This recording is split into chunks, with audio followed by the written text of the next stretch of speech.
J'ai infiltré un service psychiatrique pendant une semaine. Je m'attendais à voir l'enfer et j'ai vu pire.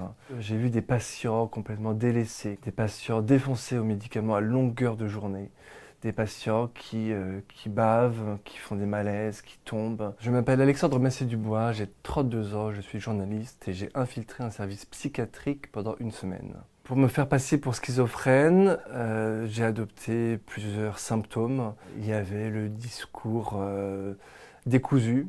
Quand je suis arrivé devant le psychiatre, j'avais un discours complètement incohérent. J'ai expliqué aussi que j'entendais des voix depuis 6 mois. J'avais expliqué que je fumais du cannabis, que mon père était schizophrène, parce qu'il y a un facteur héréditaire de la schizophrénie. Je ne m'attendais pas à un diagnostic aussi rapide. Je pensais que ça allait prendre plusieurs semaines, voire plusieurs mois, ou que le psychiatre n'allait pas croire à cette supercherie.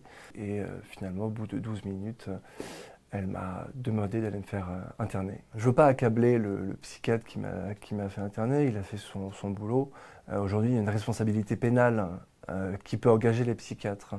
Donc le psychiatre qui m'a interné, je pense a bien fait parce que je représentais un danger, non pas pour les autres, parce que j'expliquais que les voix que j'entendais n'étaient pas menaçantes, mais je représentais sans doute un danger pour moi, donc je pense qu'il a bien fait de me faire interner. Je suis resté une semaine dans cette unité psychiatrique, dans un GHU du 19e arrondissement de Paris.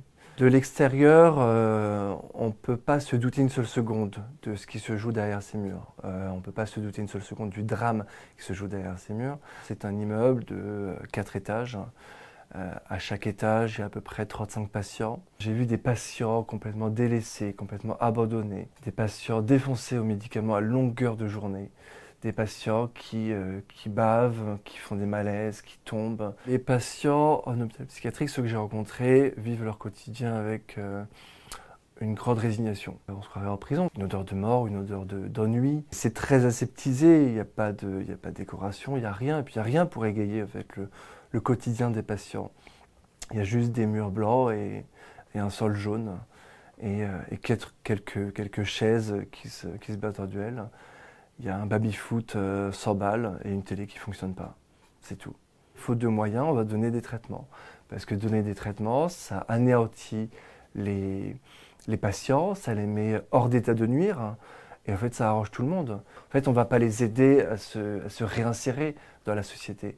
Ils sont abandonnés par la société, abandonnés par une société qui ne veut pas d'eux, qui les invisibilise, qui ne veut pas d'eux parce qu'ils ne répondent pas aux normes que la société veut nous imposer. Mais dans l'hôpital, ils sont aussi abandonnés. On gave les personnes de médicaments parce qu'on ne sait pas quoi faire d'autre. On ne sait pas les accompagner, on ne sait pas les écouter, on n'a pas les moyens.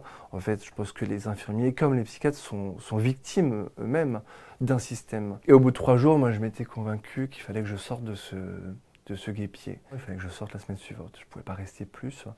C'était dangereux. Donc je me suis préparé, je me suis apprêté et j'ai préparé tout un discours pour convaincre la psychiatre de l'établissement que j'allais mieux. Donc je lui ai expliqué que j'avais retrouvé un cadre, que j'avais repris contact avec mes proches, que l'hôpital psychiatrique m'avait aidé, en fait, là, pendant ces quelques jours, à aller mieux. Et que par conséquent, je voulais partir la semaine suivante. Elle m'a répondu, c'est pas possible, vous ne pouvez pas aller mieux sans médicaments, vous êtes malade, vous ne pouvez pas aller mieux sans traitement. Donc il y a un bras de fer qui s'est mis en place, et elle m'a dit, on en reparle dans 4 jours. Et on en a reparlé 4 jours plus tard, et j'ai réussi à la convaincre de sortir. En tout cas, elle a compris que j'étais dans mon droit. Moi, je retrouvais finalement mon confort de vie, je retrouvais la liberté. J'ai passé une semaine en hôpital psychiatrique. D'autres étaient internés depuis 6 mois, depuis 1 an. Et j'abandonnais finalement à leur sort ces personnes que j'ai rencontrées, qui m'ont apporté énormément d'humanité. J'ai rencontré des gens qui avaient de 18 à 75 ans, qui viennent de tous les milieux. Tout le monde peut finir en hôpital psychiatrique. Ça peut être votre frère, votre père, votre voisin. Aujourd'hui, c'est 1 personne sur 5 qui est touchée par une maladie mentale. Donc on est tous concernés.